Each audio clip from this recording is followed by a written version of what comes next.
Hello, hello, hey everyone. How's everyone doing? Welcome to the stream. This is Dojo Talks. It's our podcast that we stream live.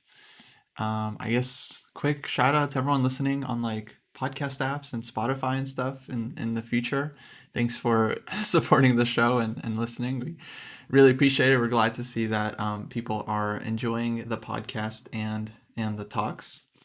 And well, for today's episode, our topic is chess addiction.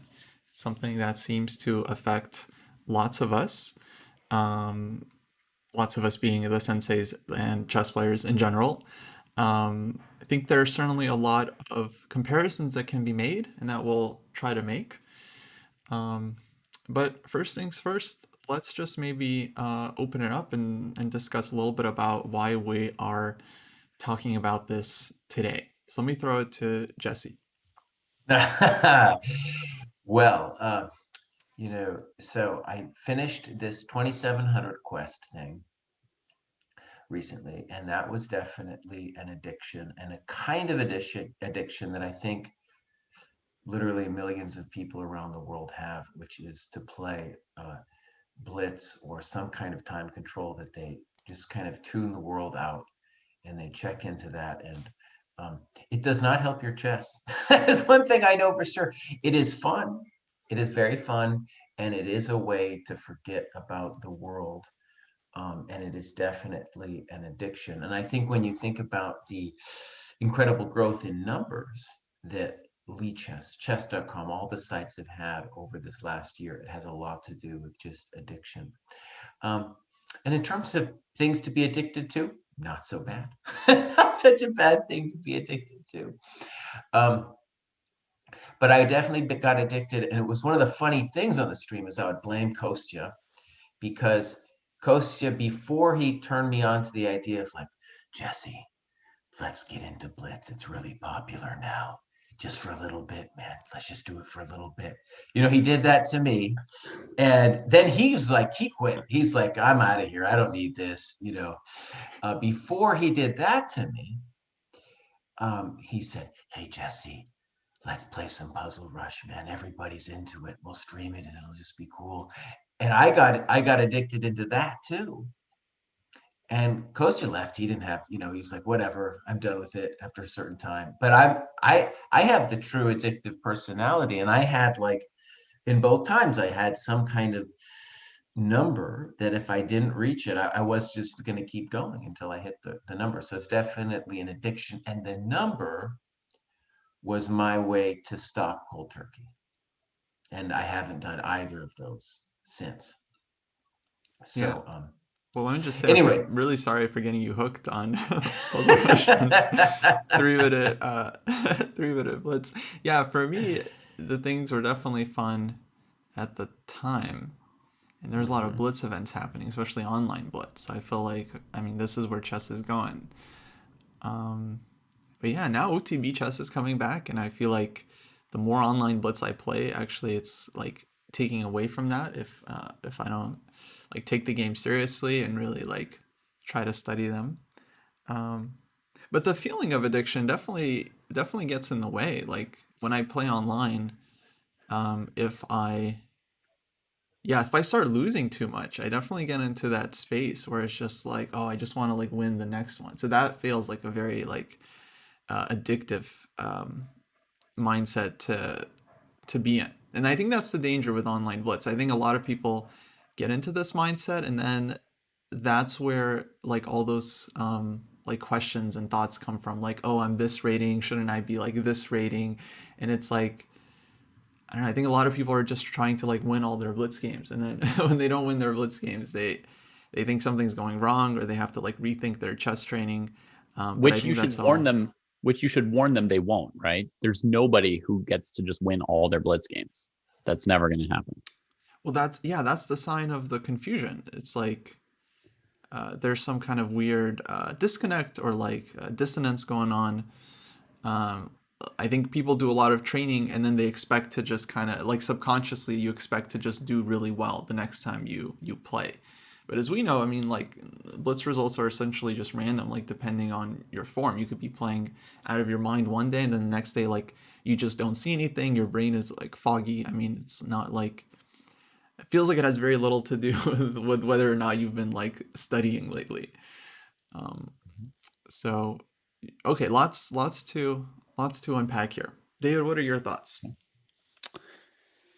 Well, my first thought is if we're going to talk about chess addiction, we should maybe break it down into what are the sources of chess addiction, and are there different kinds of chess addiction, right? Or is there just one, right? Like, is it you're just addicted to chess, or are you addicted to different things? I think that you and Jesse have already mentioned two different kinds of chess addiction, but obviously you may have different opinions than me. But Jesse mentioned that chess could be an escape from other things, right? That when he goes into the world of 3-minute chess, nothing else matters. It's just 3-minute chess.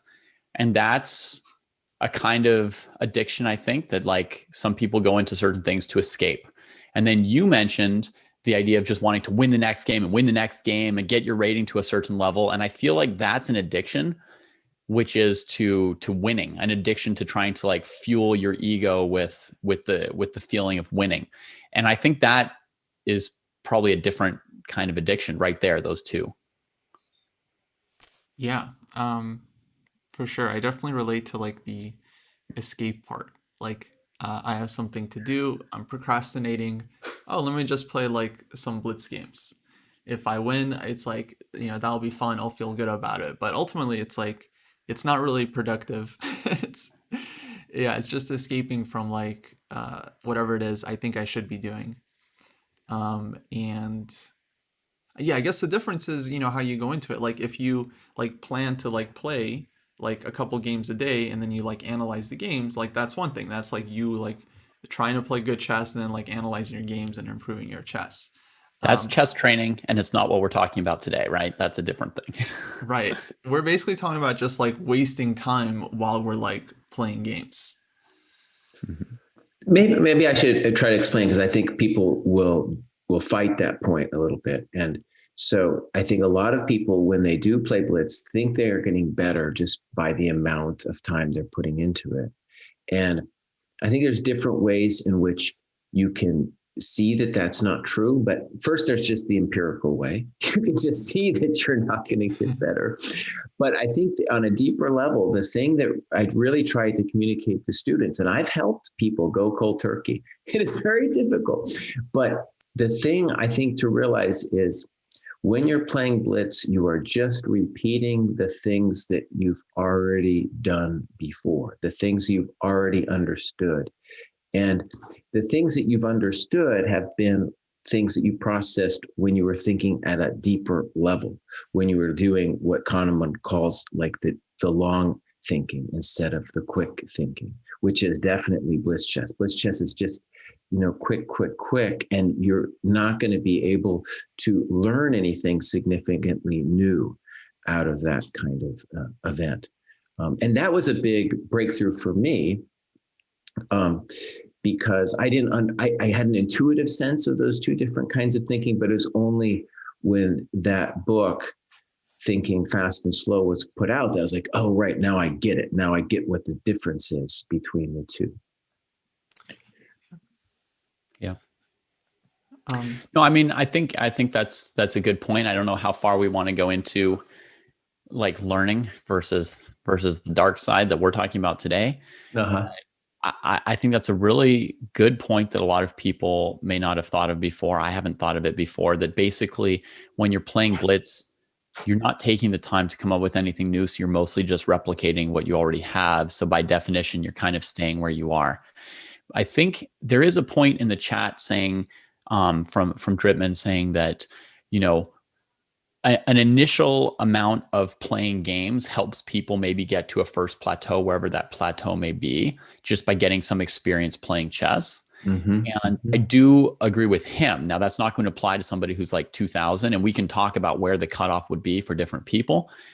But it is true that if you're a true beginner of chess, just playing a bunch of games, whether they be rapid or blitz or classical, you're just getting experience moving the pieces around. Maybe your opponent plays some moves that aren't familiar to you. So what you're producing on the board might be like stuff you already know, but your opponent might produce new patterns and new moves. You might get new experiences if you've never been checkmated after leaving your king in the center, and then it happens to you, then you know that, then you start to know that that can become a thing. So I think for real beginners, there is some learning and just spamming out some games, as we're saying. But like an experienced chess player, that basically disappears in the way Jesse says. You know, one fascinating thing that came out recently that pertains to this is when you look at the stats, the most common time control on chess.com, Chess, is 10-0. I never play 10-0. And one of the things about that is when people are new to the game or at a lower level, they're playing 10-0 or some kind of longer time control. And you can think for 5 minutes in 10-0 if you want. And you can actually learn something from that kind of at least slightly slower time control. But when they did then the stats, GMs, and the higher you go, the faster it gets. And for us, and for me too, I don't want to play 10-0 because I'm worried about cheating, because when I'm in front of the computer, I can't even think anyway. So all of us who are a little bit more experienced, if we go online to play, it's just for fun, it's just for like checking out and to do a battle. Yeah. So, well, okay, let me throw in just another disclaimer that I think we've already mentioned this one, but it's just going to apply throughout the whole show. Like, there are totally legitimate uses for like playing blitz when it comes to your chess, but we're talking about specifically when it's like you're just playing for the result, just like the thrill of like gaining some rating points. Yeah, for me, it's like a very specific mindset. I think Charlie said the key to everything is reflection. For me, that was very true. So this improved a lot for me once I started like trying to incorporate like some mindfulness. And as soon as I like would recognize that like, oh, I'm just in like a slot machine mode, I'm just trying to like pull the slot machine and like win the game, then I realized like, oh, okay, I'm not playing for improvement anymore, I'm just playing like literally for the result. It's just like completely and it's just an online rating, there's no like titles or anything on the line either. So when I made that shift, it became a lot easier for me to just like recognize when I'm in that zone and then just stop playing. Because you also recognize like when you're getting tilted that you typically end up playing worse because you're just like, I don't know, there's some kind of like rage going on in your head about something, and it's like it's not helpful for like your chess. So it's like it's such a funny tragedy, because it's like you suddenly care a lot more about winning and losing, and in the process you're now putting yourself in a much greater position to actually lose the game, because you're not focused on anything objective, you're just focused on like how badly you want to win, how badly you want to beat your opponent, things that have nothing to do with like what's going on in the position and like what's attacking what. And in a blitz game, it's like it's kind of important to just like just be up on the tactics, just understand what's attacking what, like what's hanging, and you're like more likely to win the game. So yeah, I think it's a big problem for chess players. And of course, like I think everything we're saying about blitz applies to bullet, but like 3 or 5 times greater, because in bullet you're not even like pretending to think about the opening, you're just blitzing everything out right from the get-go. And the point that you guys brought up, I mentioned it on stream quite a bit actually. Like, yeah, when you're blitzing, you're just repeating what you already know, and you're just showing what your instincts are telling you. But that's not actually a way to learn new ideas about the game and actually like improve your skills. And I really dislike it actually when newer players try to play blitz, because like, I mean, for me, it took years of like over the board play before I thought I had like any chance in blitz. And I see a lot of players that haven't been playing for that long, and like they try a blitz game, and it's like, well, yeah, like you haven't really learned a whole lot, so your instincts are not gonna be there for chess. It's like, I think people just see like streamers play blitz all the time, and so it just feels like, okay, that's what chess is. It's like blitz chess is chess, but it's like, no, actually, I think a lot of players that are like the best blitz players in the world all like grew up playing like classical chess for many years, and then over time they got very good at blitz. It's not like you start out for 6 months and you're just like a good blitz player. Like that's just like not really a thing. Let me ask you guys a question that comes from the polls that we're running here in chat. The first poll was, are you addicted to chess? Right. And we got about 2/3 of the respondents saying yes and 1/3 saying no.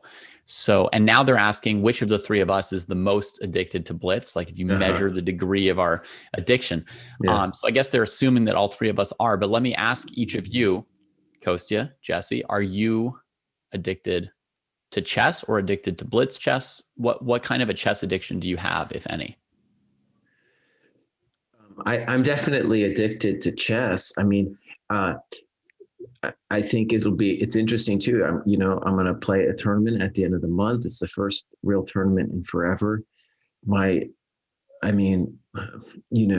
looking at almost 40 years of playing chess. I've never really stopped. And I think that, it might, especially the way Kostya was framing it, it might be more value positive in the sense that when you're playing chess at a longer time control, you can dream about improvement, and that can feel constructive, but it's nevertheless still an addiction. I don't have any doubts about the fact that it's addiction. And I've tried to quit chess at certain points in my life. Sometimes life came in the way and kind of got in the way of chess too. But I never stopped playing.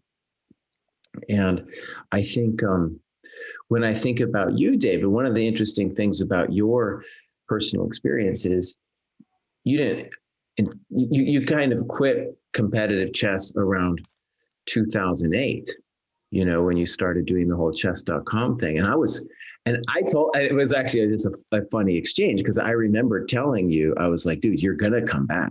I know you're going to come back. And I know you're going to end up trying to make GM because that's who you are. And you were like, no, dude, no, that isn't me. I'm done with it all. And you had a narrative as to why you were done. And I was like, no, you're going to come back. Remains to be seen. Well, let me answer the question. So for me, I want to be really careful about calling chess an addiction, because I don't think it is in like the technical sense of the word. The furthest I'll say is that it's like an addiction.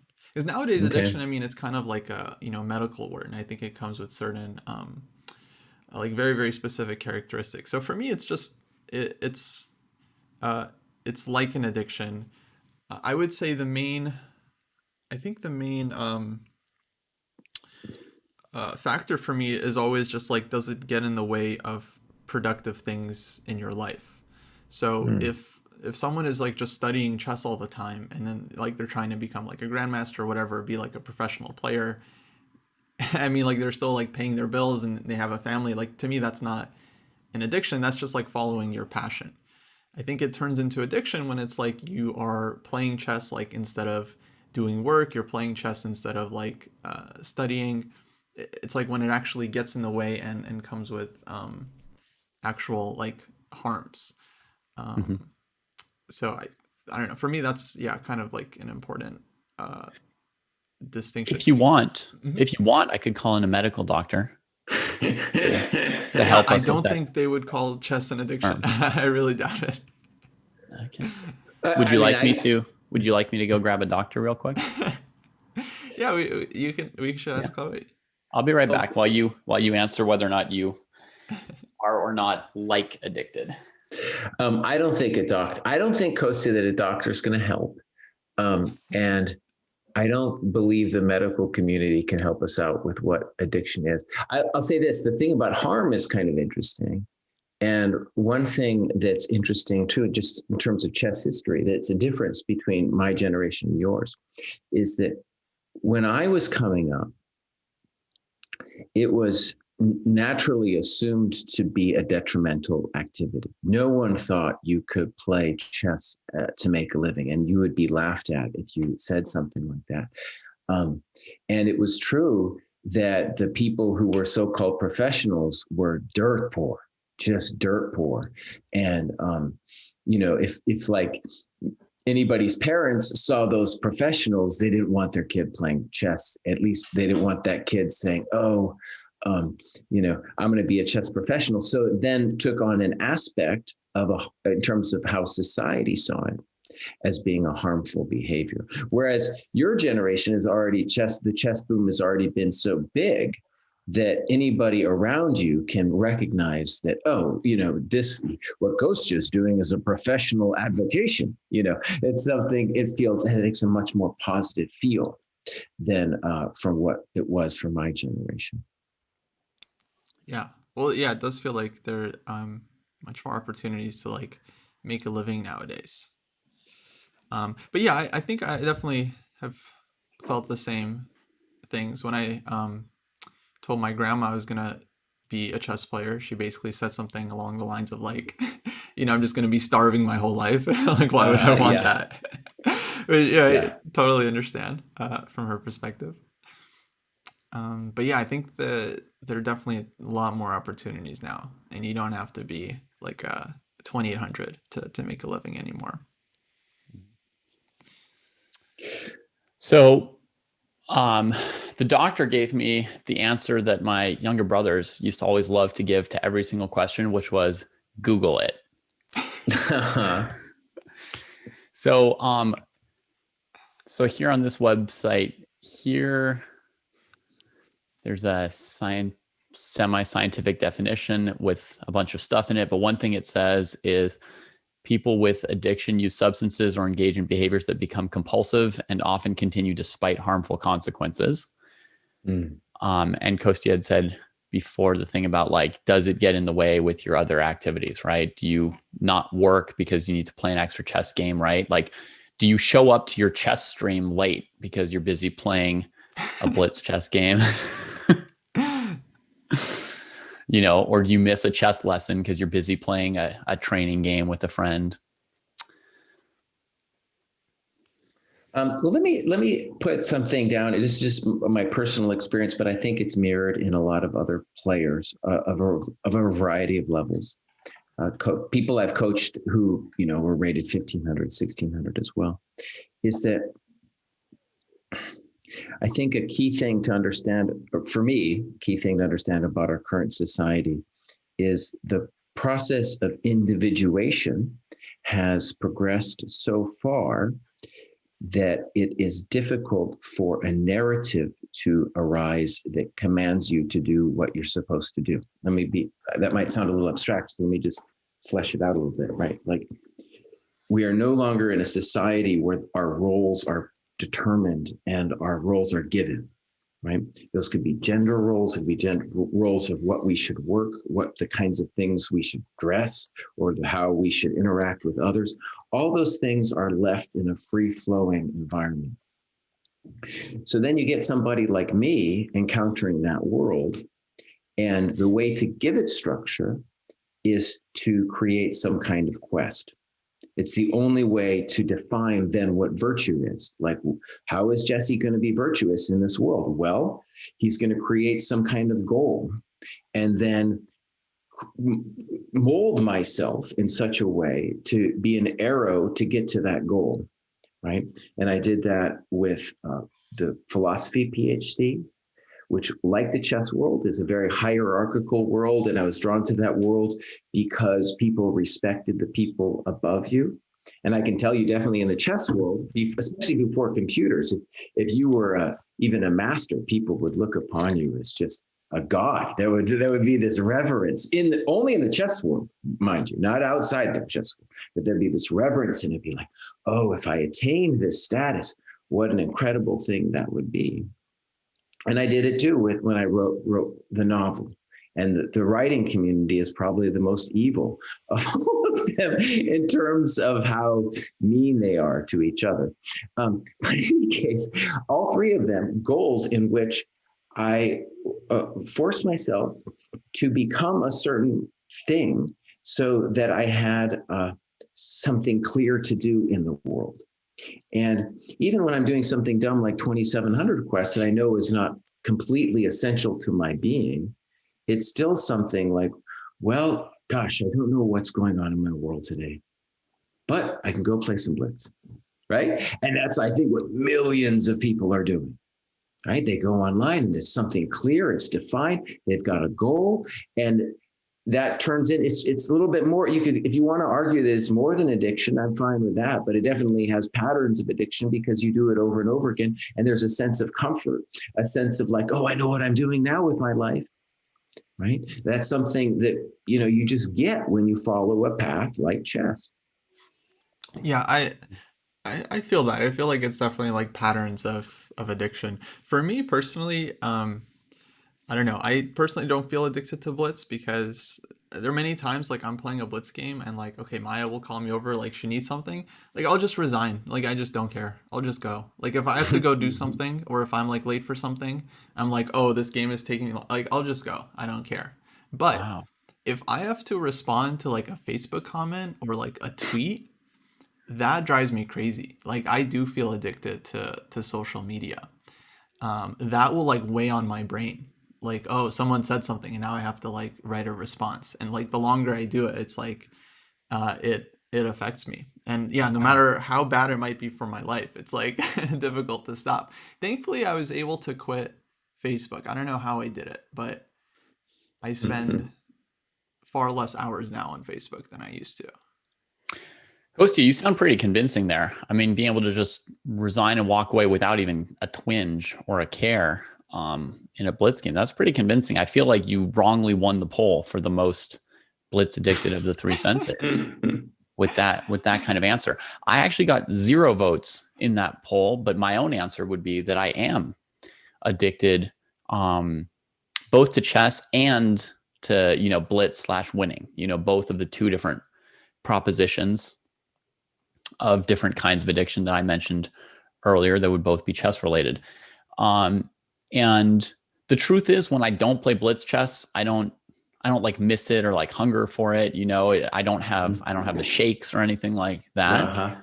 So I would say, you know, it's a mild or dormant, or I'm not going to use the right technical terms, right? But it's like an addiction, which is definitely, you know, well hidden below the surface and doesn't like impact my life particularly often. But the other night when we were wrapping up a stream, I thought I'll just play one game. And I probably hadn't played Blitz really in like months. I mean, like occasionally I do like a circumscribed thing where, you know, I practice the opening of the week with one of our viewers for like an hour on stream so we can all see a few games or something like that. But to actually sit down and play Blitz just for myself or my Blitz rating or whatever, something I've maybe not done for months. I mean, it's very rare. But I sat down, I'm like, oh, I'll just play one game. And then, oh, I'll just play one more game. And then, you know, and you know, when you were saying like, do you miss work for Blitz? I mean, I missed probably 45 minutes of sleep because it was that time of day. You know, it wasn't like I was supposed to do more work, but I was supposed to go to sleep. I probably missed 45 minutes of sleep playing Blitz there pointlessly. And when I stopped, I wanted to keep playing. I was just like, dude, you got to get up in like a few hours. Which I'd already been saying to myself for a few games. So I believe that even if I'm not like actively participating in it, there's a certain pathway in my brain that is so well worn that it could lie fallow for 10 years. You could put me somewhere without like internet connection, without anybody who knows chess in some other society where, you know, all I can do is like work the soil and feel the sweat drip out of every pore. And that's all I do for 10 years. And then, you know, they pick me up in a helicopter, fly me back to this kind of a civilization and put me in front of a screen and say, hey, can you just play 2 Blitz games real quick? People want to see how they used to do it 10 years ago. And I'll play those 2 Blitz games. And I bet you I'll want to play a third. I bet you I won't be like, yeah, cool, let's go back to farming. You know? So I think it's like, it's ingrained. And I've heard people talk about this before. I think when people sort of like quit some kind of substance problem, right? But when they go to meetings or they talk to like their sponsors or other people in the recovery community, I think they always say, I'm an addict, even if they've been clean for 2 years or 6 years or 20 years. I think that's, and you guys can correct me if I'm remembering this wrong, because my only experience of this is really from like TV shows and stuff. But I can totally understand that now, because it's like, right now I haven't played blitz chess for one day or whatever, but, even if it were 10 years, I think I would still be, in a sense, addicted to blitz, even if I weren't doing it. Yeah. So, okay, sounds like there's actually three types of chess addiction so far. There's like the raging, I want to play like online blitz and crush my opponents right now. There's like the dormant chess addiction, which we see from a lot of people who go into other professions, like they quote unquote quit chess, but then they still play like an open tournament every now and then because they miss it. They still want to play, even though they're like in the finance world or lawyers or doctors, but they still want to like play serious events. And then I feel like the third kind is maybe like the Fisher kind that someone mentioned in the chat. Like, okay, Fisher was a guy who would just spend like all day, every day, like working on chess. And I don't think he was like, playing tilted blitz. I think he was actually like working on the game, right? So it's kind of like this obsessive compulsive, which I've definitely been there. Like, just you want to work on chess all the time. You want to wake up and work on it. You want to like work on it until you're like too tired to do it anymore. Not necessarily harmful, but like can of course have negative drawbacks later on. And I have that one too. Yeah. So you wish you could just like study all the time. Yeah, if my calendar were cleared to just like read every single chess book in the entire world, I would probably read them all without ever being like, oh, let's go do something else. Yeah. Mm-hmm. That would be nice. I think, the other thing we could touch on, I think is important here too, is like, there's different levels just of addictive personalities in general. And I would definitely, I'm not a heavily addictive personality, but I know for certain that I'm much more of an addictive personality than David is. And I'm pretty sure Kosti as well. And let me just say, like, David's a really interesting person if, compared to the rest of society, in that David doesn't drink. He doesn't do coffee.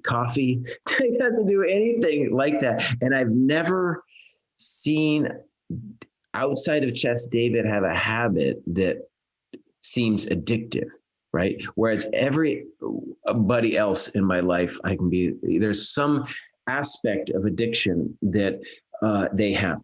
And our society is really good at giving us addiction, right? There's all kinds of things that every time you look at anything online or you just leave the house, addictions are just calling out to you.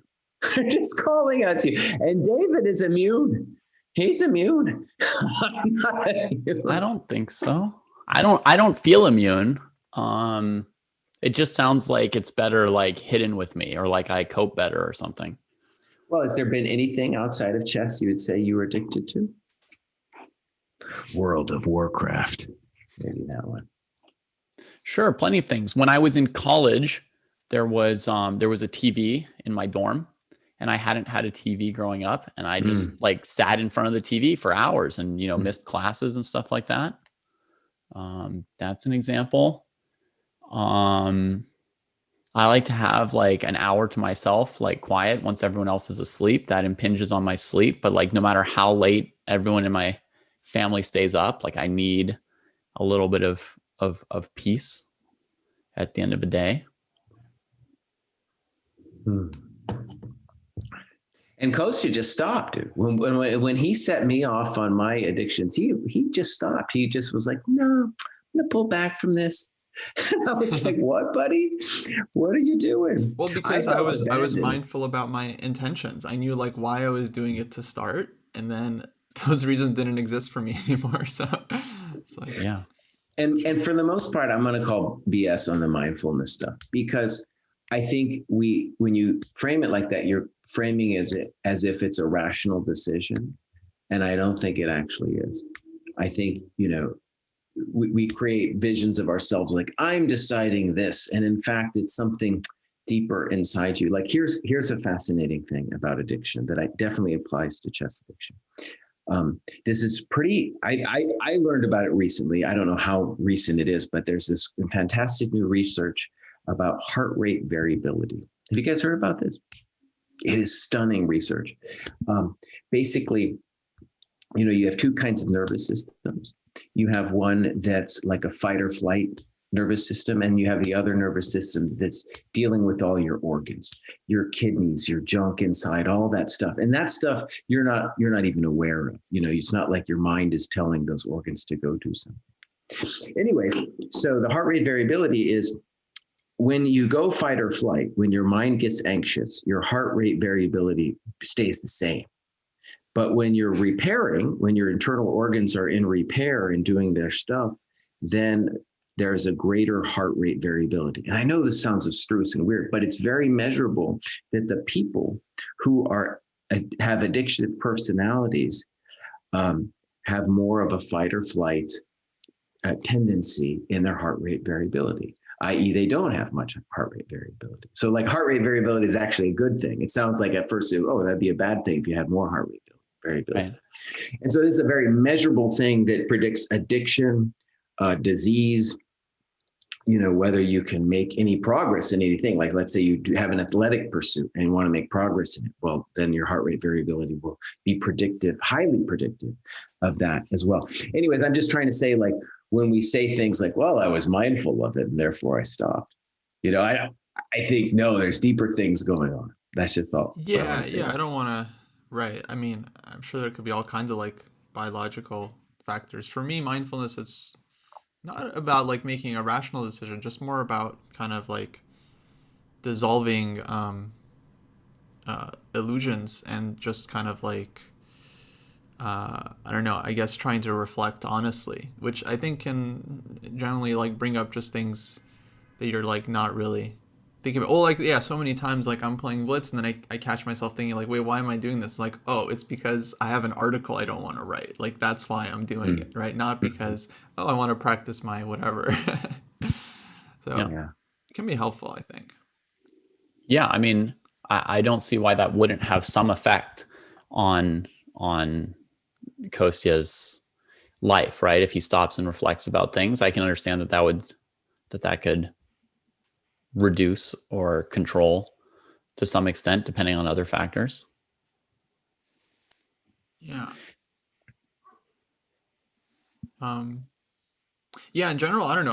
I found mindfulness to actually just be absolutely brilliant. Like I found like when I feel angry or frustrated with someone and I like reflect on it, usually I'm actually just angry and frustrated about something that doesn't really have anything to do with that person. They're just kind of like pressing on some button. And it's like, yeah, it's like, no, it's not helpful to be angry at them. Okay, example I'll give, like someone in Twitch chat makes like an innocuous joke that like rubs me the wrong way and I get frustrated. Like it has nothing to do with them. They're just like trying to be like friendly and bantering. And it just like hits me the wrong way. So I think mindfulness can be very helpful to kind of like, I guess, keep yourself in check.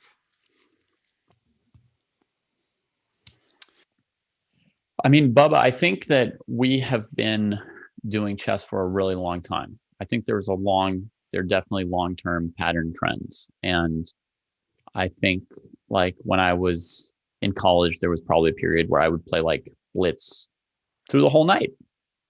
And like, it wasn't what I wanted to do or needed to do and wasn't healthy for me and went on for long periods of time. And I think that's still, as I said, it's still like a pathway I can go down very easily. Even if I don't anymore very frequently do that. Should we move on to another question? Well, let me actually talk about that just briefly, because in terms of the addiction, one of the things historically that was very interesting is, David and me, especially me, didn't grow up having the access, Bubba Tuft as well, didn't grow up having the access to Blitz chess online. And of course, we had played Blitz, at tournaments on the side, maybe with some friends at a club, at some restaurant, some dirty restaurant in the middle of the night. We played Blitz all night, but we didn't have access to the internet. Well, when the ICC became available around 97, Internet Chess Club, 1997 is my memory of it. It was a new drug on the scene, and it was astounding what happened. Like, it was just this epic trend of chess players getting incredibly addicted. And one of the things about the ICC is some cutesy programmer came up with the idea that when you looked at your profile or somebody else's, you would see their percent spent playing Blitz, percent of their life spent playing Blitz. And the numbers were astounding. Yeah. The numbers were astounding, man. It was just incredible how much time I and everybody else was doing it. And I think one way in which you could talk about various addictions of all kinds of drugs is think of it as a virus. So when a virus first enters a community, it really explodes.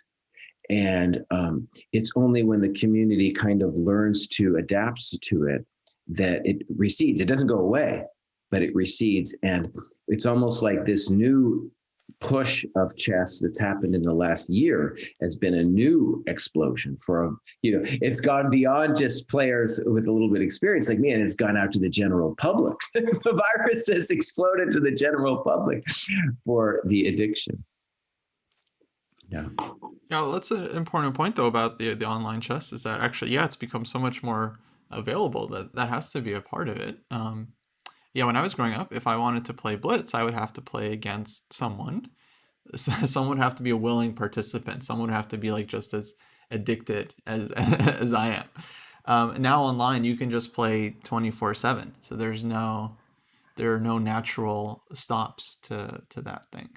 So I feel like the fact that it's so much more available now has to be. Wait, Costa, wait a second though. I mean, 1997, you hadn't even started playing chess yet. No, I was already attending my first tournament, 97. But I didn't join ICC for many years. I didn't join until I was like a teenager. So. Oh, okay. The only chess I played growing up was just over the board. And once it becomes just available 24/7, then if there's some trigger in it or something that you're getting out of like the rating gain, then it just feels very, very compelling to play.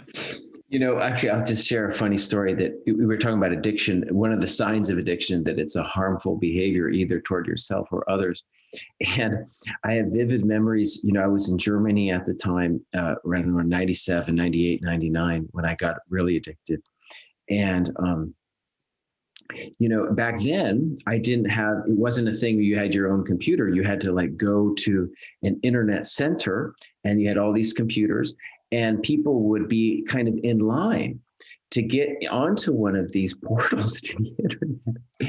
Well, it became a real problem because Jesse would go in there hours, dude. Hours. And I remember people behind me seeing that I was playing and being like, this isn't serious. Get the F off, buddy. And I'd be like, no, I'm staying. And I would do ways to like hide the board from other people. I'd get the computer at the side of the room so no one could see what I was doing. And I was like, oh I'd forgotten everything else about my life at that point. So right, it was definitely... It's interesting, right? Because like now when you play it by yourself and it's your own computer, it doesn't feel quite as harmful as it did then, because then it was like, not only am I hurting other people who want to get online, but they're looking at me and being like, this is addictive behavior, buddy. This isn't correct. So it has that social judgment quality too, that I think is critical about addiction. And I think one of the things about positive and negative is, does society recognize what you're doing as something good? I think it's key. Like chess has actually grown to be far more acceptable than it used to be. Far more acceptable, especially among women. When I was a kid growing up, it was not cool with women that you were playing chess. And it's still not great, let me just say it, but it's much improved, So your standing in the society is just, it's not seen as addictive if it's not seen as something self-destructive or nasty or whatever. The majority of people that I've met, being a little younger than you guys, have just been impressed with the chess thing. I've met very little like, oh, like you're a chess player, like this kind of like disgust or looking down upon. I would imagine it's similar to how people maybe treat like poker players as well. Like, you just play games for a living. Actually, one funny thing about me and Mr. Proust in Berkeley is he and his brother would play Magic the Gathering. Mhm. And I remember feeling a negative judgment on that game Yep. in the same way that I think the rest of society does. So I had like an insight. I was like, oh, the way I feel about Magic the Gathering, people have been viewing my chess all of these years and I never got it. You didn't just feel it, you broadcasted it. You gave us the social Yeah. feedback. Yeah.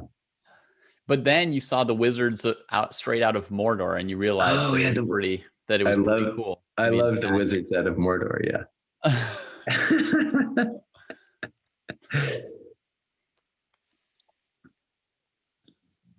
All right. Well, here's another question then, if I may. Yeah. Do you believe that there are any like IM, GM, professional level chess players who are not addicted to chess? Can somebody become 2,500 FIDE without being addicted? I don't think so. No. Mm-mm. There's so much time that person had to put in.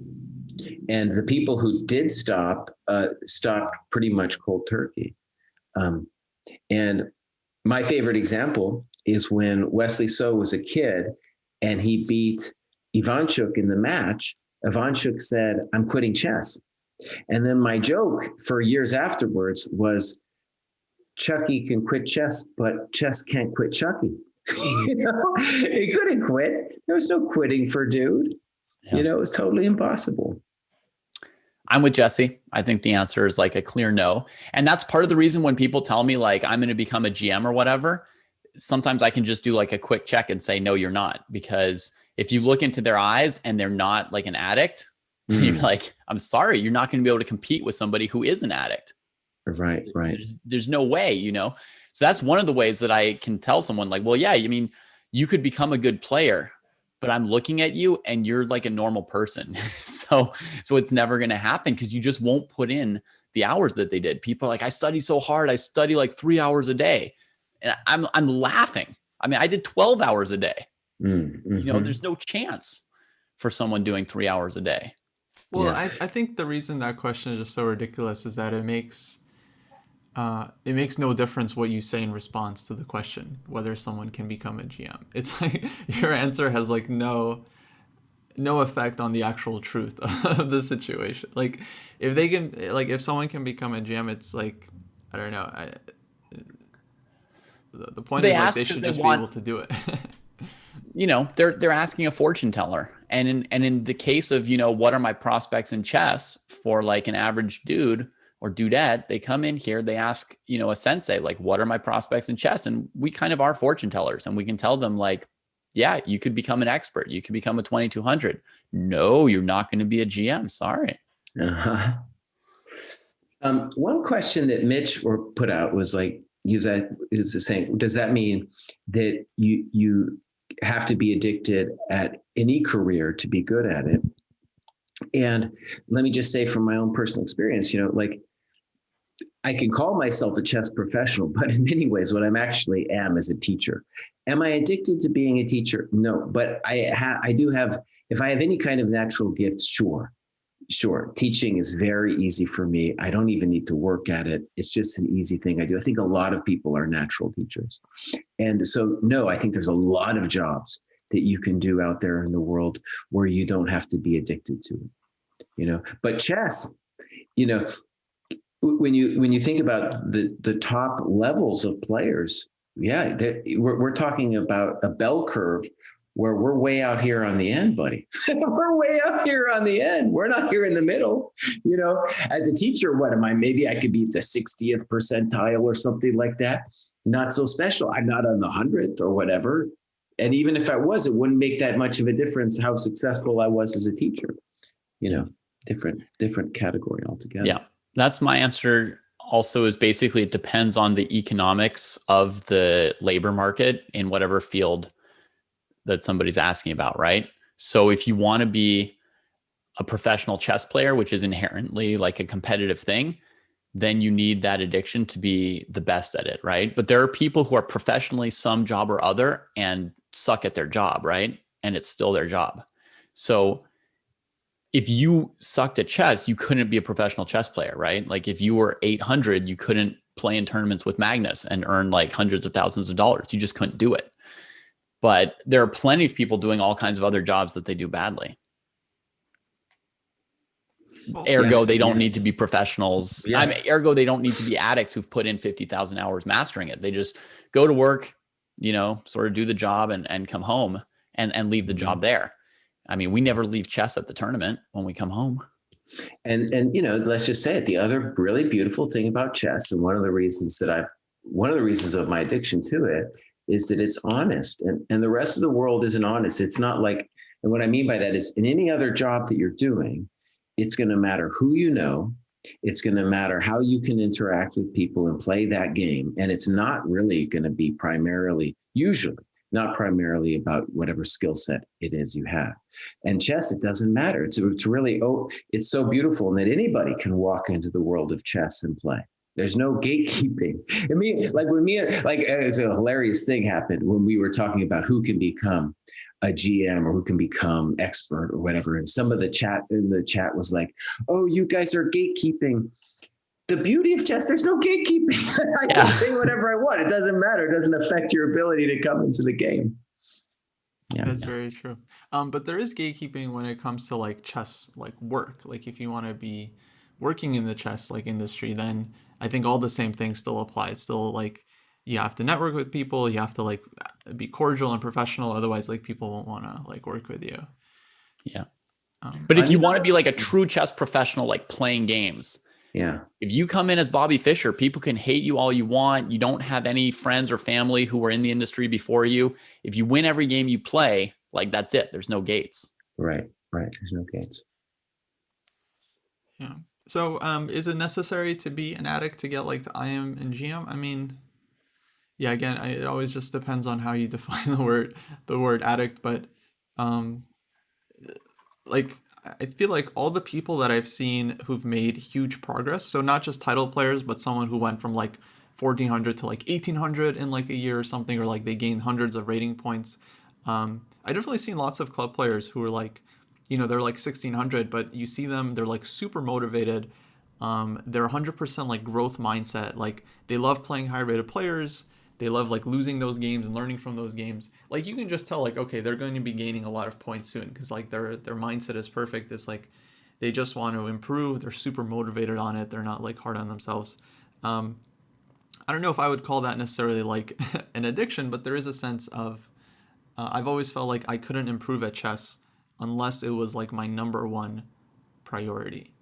So if I had something else going on, like I have, I don't know, a big project at school, or like, I mean, I haven't had like a real job in many years, but like if I had like a real job or something, or like some other passion, something that's like taking up my time, if chess isn't like my number one thing, I feel like it's much harder for me to improve. And the only times where I did improve was because I spent like weeks or months on end where it was like my number one goal. It was like the thing I thought about like first day in the morning. It was the thing like my life always like revolved around like, okay, I got to go to classes, but then I'm like getting back to what really counts. It's only when I was in that state of mind that I felt like I made the most significant progress. Yes. You make an interesting point, but if I could go off on a random tangent that adds nothing to our discussion, what real jobs have you had, Kostya? I'm curious. I don't actually know of any outside chess career of yours. I interned one summer at a bank. At a bank. Financial bank. Yeah. So Kostya is a chess player / banker. Our chat likes to know little tidbits. About you. So no, I think I mentioned this before. It was around the time I decided I wanted to go into chess. I was studying business, and they always say like whatever you do in college, you need to get like internships and stuff to give you better chances for grad school. So I found some internship. It's just horrible, I mean, it's you gotta show up at the same time in the morning. You have to wear fancy clothes just because that's the culture. That's what everyone else does. Like you gotta wear like a suit. I mean, it was around that time that I started thinking like maybe I don't want this to just be my life for the next 50 years. So for sure, Kostya is not addicted to banking or to showing up somewhere in the morning. Those are two addictions he doesn't have. Yeah, anti-addictions. Cool. Jesse, would you like to regale us with the grand theory of improvement and addiction? Oh, I kind of did already. Good. I feel like this thing I'm turned on to about our society becoming more individualized, individuated, and the lack of meaning, the lack of narrative structure that's put on us by our families or society, creates people like me who then don't have any structure and then need something like what you could call an addiction or a path, something where I have meaning and can mold myself to do. Yeah. And I think a lot of this boom, especially imagine it, and I've had several students contact me in the last year, which very much reflect this. You're out there and your current job has collapsed for whatever reason, or your normal routine of life has collapsed. And then you start playing Blitz online because it's something to do and there's some kind of goal that you might have. And then after a while, you're not making progress. And that's when they write to me. And over this last year, I can't tell you how many people have written and been like, dude, you need to help me, and a lot of, and whether I helped, the people I did end up helping, a lot of that was just being like, dude, we got to stop playing the Blitz. We got to stop. And then I was a heretic. I was a hypocrite on that note, because then I was doing 2,700 quests at the same time that I was telling them that. Yeah. But at least you're doing it on stream, so there is some benefit out of you playing, because people got enjoyment out of that and they could watch. Yeah. People were asking if they could be addicted to watching Dojo. Let me just say, guys, that's fine. I mean, this is a community here. Like we're all friends. You can be addicted to hanging out with your friends. I think that's a very healthy addiction. Yeah. People were upset when I stopped 2,700 stream. They were like, dude, what's going on? I'm caught with 12 symptoms. So I was doing that all the time. Yeah. In the meantime, we're creating addicts with our predictions on Twitch. It's gotten to the point where one of our mods will actually, and I'm not calling them out in a bad way, I just think it's funny. The US Chess School lectures that we have are not exactly the most engaging with Twitch, because they're like teaching the class in Zoom. So what people do is they'll post a link in the chat to like a current chess game that's happening, and then they'll bet on the game as the presenter. They were doing this the other day as the presenter is like giving their lecture. So the game's not even happening on screen. Someone will just post the link in chat, like, here's the game we're watching, Danya versus Brandon Jacobson or whatever. And then people will gamble with their dojo gold betting on that game. And they always call this a healthy community we have. Yeah, well, I think, and I think, actually what we should bring in is the cheating phenomena, I think, has to do with the addiction, because at some level, people come into it and then they feel entitled to reach some kind of number. And the interesting thing then is then they can create a rationalization for then using the engine, a lot of times with the thought of like, well, everybody else is doing it, so I'm allowed to juice or whatever it is that they say they're going to do to get to that number. So I feel like that's one of the interesting things about cheating, is that it wasn't criminals or people you would normally think of as criminals that were the ones getting caught doing it. It was people who had an addiction and needed to get to the next level of the addiction. Now, for example, actually, let me give you a fun example just for myself. To get to Kostya's Puzzle Rush thing, I bought this mouse. Before I had a cheap Amazon mouse that was $10 and this was $30, I hit my high score immediately. And then I juiced. And then I was so addicted to the Blitz chess that my eyes started hurting. And then people in the chat were like, dude, what you need are like these blue light glasses. Well, look at this, dude. I got myself some blue light glasses right as I finished the quest. I got myself the blue light glasses so I could hang out in front of the computer forever and not have to have my eyes hurt. So, I mean, that's signs of addiction. Signs of addiction. Yeah. Not only addiction to the activity itself, but getting that number, whatever that is, Yeah, the rationalizations with cheating are just insane. Like I think there are people out there that are thinking like they're just checking their moves against the engine, making sure it's like not a blunder. I think it's like ego. I think this whole thing is just ego. And I think actually someone asked in Discord about like, why it's like hard to stop playing when you're like losing a lot of games, or it's like why does it feel the question is actually an interesting question for everyone is like, why does it feel worse to lose than it feels good to win? And I think that is true for a lot of chess players. And I think the answer to that is just like ego. Like if you expect to win most of your games, then winning is not going to be as exciting. That's the expectation. And losing will be a big letdown. So that's how it feels like to me. Not that I'm not upset by losing. Of course I am. But I think if it really drives you crazy, then I feel like there's something going on with the ego. Because losing shouldn't be like the end of your world. As David said at the beginning of your show, you're going to lose about half your games on average. Over the course of your life. Just how it works. Unless you're a strong streamer who then starts playing against viewers in your chat, then you can bump up your winning percentage.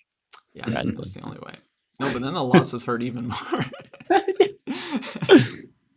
David, let me ask you a personal question as we kind of wind this up here. So one of the things that I'm curious about you is, when I made this prediction in 2008, right? When you let me just frame it. So David was going to go off to work pretty much full-time with chess.com. And the rationale he had was like, well, this is just my recollection of it, David, you can correct me. But like, I'm at the point of my life now where I recognize that I'm not going to be able to create the kind of artistry that these other great players like Magnus and others are doing. And since I can't give that contribution to the world, I'm going to step back and then do something else. And then, right, I was predicting, as you said yourself, there's like a groove in your brain and it's going to bring you back. And so I'm curious now, and I honestly don't know. It's like, I feel like this lure, David has all his norms, his GM norms, so he just has to reach 2,500. It'd be a mammoth task and everything. But then every time we talk about it, you kind of poo-poo it. But at the same time, I see you doing training online. I'm like, oh, he's getting kind of serious, So I mean, I'm serious about my training. That's true. And I'm serious about like the journey and the practice of putting in effort and concentrating and focusing and, calculating and all of that. But for me, it's actually all just for my health, not for the GM title.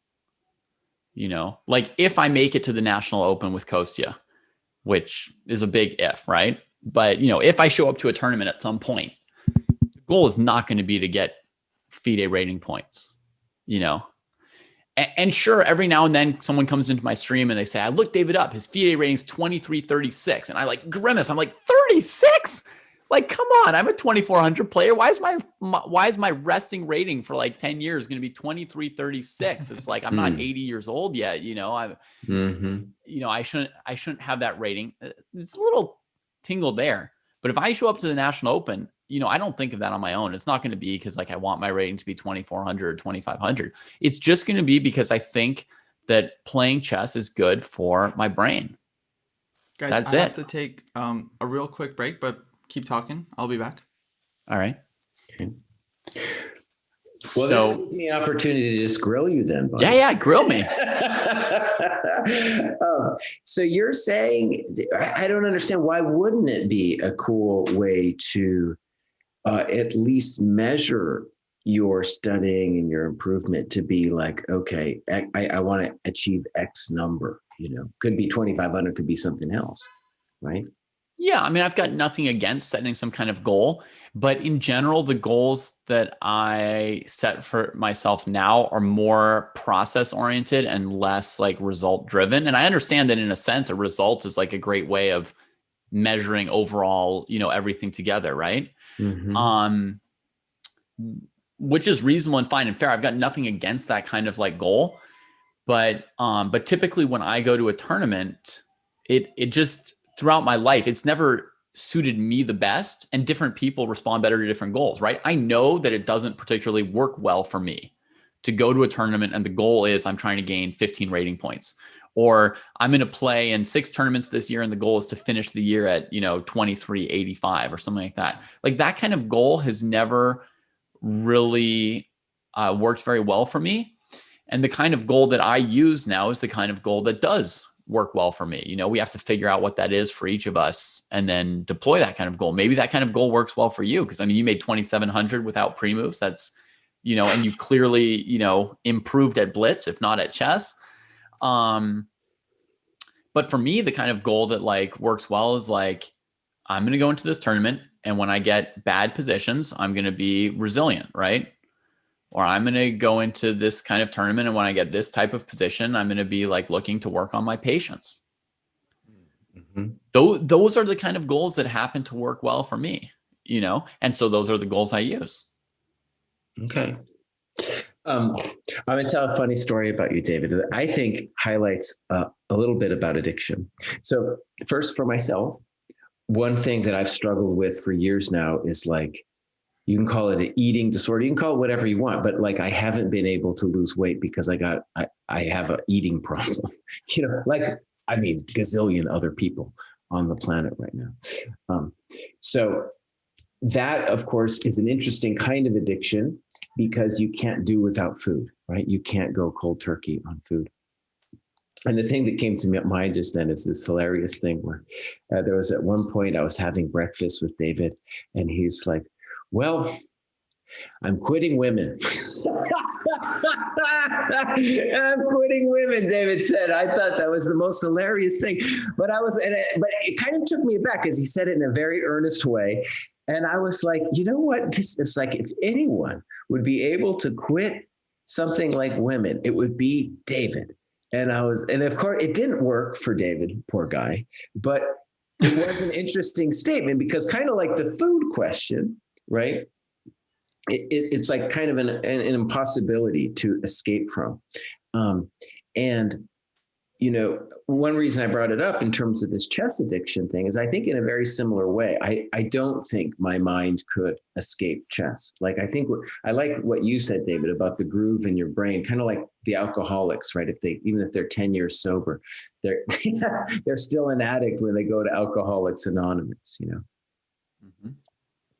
I mean, Jesse, I do agree with you that I think if there were something that I really wanted to stop doing, I could for almost everything, other than things like, breathing or eating that are going to kill you pretty quickly. But yeah, no, I think you're peculiar, that you're amazing. That actually, I'm going to tell another funny story about David. I hope it's not as funny as the last one. This one this has to do with quitting something. And it's a hilarious thing. So David has a superpower. And I'm just going to relate this. It has to do with willpower, and it's actually, I know what this is. This is I tell this story sometimes to friends and they're like, "What?" But here it goes. So when David was like, let's imagine David as a middle schooler or high school, he got somehow the idea in his head that public restrooms were very nasty and he couldn't use them. So he then. Should I tell you how it happened, Jesse? Well, let me finish and then we'll. You want to tell us? Okay. Yeah. And then you can tell us how it happened. But I think that the thing about willpower is really interesting because, by the way, I think it's definitely been worth negative 50 rating points to me that especially when I get anxious during a game, I'm running to the tournament bathroom all the time. It's like I'm running. Yeah. I'm running and I have to go a lot because I get nervous and I see other players doing it. I'm one of the worst offenders. Anyways, so David trained himself. And then now he doesn't have to use the restroom like most dudes do. And we were on this flight from San Francisco to Beijing, and it was a horrendously long flight. And David didn't use the bathroom once. And I was like, dang, that's a superpower, man. So in the tournament, he doesn't have to go to the restroom. It's a whole superpower thing. And it has to do with willpower. And I think like this thing about addiction with David, it's like, I think he's a great example of somebody who can quit things much easier than other people. You know, when I think of addictive personalities, you, for me, David, are way down there on the opposite end of somebody who's not an addictive personality. Yeah. Well, the spider bite, Jesse, the spider bite was that I was a kid once at a restaurant with my parents, and the restroom wasn't in the restaurant. It was like you go out in some like, you know, mall or hallway or whatever, and then you go into this restroom. And I must have been like pretty small / young, like maybe 7 or 8 years old. And I went into the restroom and I immediately felt uncomfortable. There were some like really big, you know, like tough looking kids there, maybe high schoolers. Who knows? If I was really little, maybe they were middle schoolers and they looked big and tough to me or whatever, you know. There's some like tough looking kids. And I sort of like hurried into the stall and closed the stall to go do my thing. And then they started lighting stuff on fire and throwing it into the stall. Yeah. And so that was like, I'm not going to restrooms anymore. I was like terrified in there, like, you know, flaming things like flying in at me, like, you know, pieces of like, I don't know, paper towels and things like that. So then I quit. Yeah. I quit using the bathroom. Well, Coach, you got any final words for us, buddy? Wait, what did I miss? Oh, you got to go watch the VOD like everybody else, my friend. Yeah. Download the podcast, go for a run. It'll be good for your health. That's right. Don't use the restroom the whole time you're out either. Well, I'll end with, okay. Guys, be nice to each other. Be nice to yourselves. Try to remember you're playing for the fun and the enjoyment of learning, and not because you just want to be some special number, whatever it could be, 1800, 1600. It's all arbitrary. If your rating is 1797, you're basically 1800. It doesn't mean like, oh, you never got like, so don't drive yourselves crazy. Be nice to yourselves. That would be my takeaway. Yeah, I don't know how fast Jesse needs to run, but I thought that one really good thing that we should cover, at least briefly at the end of the show, is if we have any suggestions for people who have addictions. Because the reason that I wanted to do this Dojo Talks show, and I know we all had different reasons, but one of the reasons I wanted to do it is people were coming into chat and they're asking me like, you know, I'm addicted, help me. Basically different variations on that, right? Like I can't stop playing Blitz, or I'm always on tilt. Like I don't enjoy chess anymore, but I can't stop playing it. You know, they'd be like, I'm playing chess and I hate it. What should I do? And I'm like, I don't know, maybe like take a break. And they're like, I can't take a break. So that was one of the big reasons I wanted to do this. So do you guys have any tips for people who are in some kind of like hell where they're not having fun and they're playing? And I think, you know, recognize that it's going to be similar to the other addictions in your life. And Mr. Proust doesn't really have a problem with addictive behavior, and a guy like me does. And so for me, setting some kind of hard ceiling, like making it a quest and then telling yourself you're going to stop, is a way to at least stop the bingy behavior with the Blitz. But like we said, I mean, in terms of chess in general, it's going to continue on in my life, and it's something I'm just accepting. It's part of my my chess addiction is a large part of who I am. That's just, you know, and I don't have any medical qualms about calling it an addiction, because it's a pattern of behavior that's repeated itself throughout my life, and a joyful one too. Yeah. Well, the advice I would give, actually, quick shout out to Greg Shahadi, who did, I think, a really actually useful video on how he avoids tilt. His method is basically to just track all your games. You basically just set like a bright line for yourself. If you're going to play a Blitz game or any Blitz games, then after the game, you're going to write down your rating at the start of the game. You're going to write down your opponent's rating. You're going to write down like whether you won or lost, or like what your performance result was. win or lose, plus minus 400. And then at the end of each day, you like average out your games for that day and just see like what your performance rating was for that day. And that I think can be very helpful for people who drives themselves crazy because they play way too much and then they can't stop.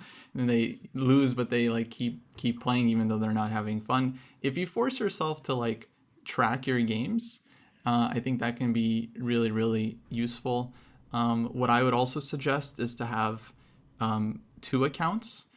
So I do have like alt accounts. I do have my binge accounts where I don't make any restrictions on what I do on those accounts, right? So I'm not messing up my own rating when I'm like playing a bunch of games and like playing bullet or messing around. I'm just messing around with some random account. So if you feel like there are times where you just can't stop playing, but then you're like, oh man, why did I do this to myself? I'm like down 100 points from this place where I worked so hard. Have a separate account, have a binge account. You have your serious account and you have your binge account. I think there are lots of little habits you can use. I've said this many times with the book, like Atomic Habits and those habit books. Those are some of the most useful books for chess players because there's like so much advice in there on how to avoid like bad habits, how to strengthen your good habits.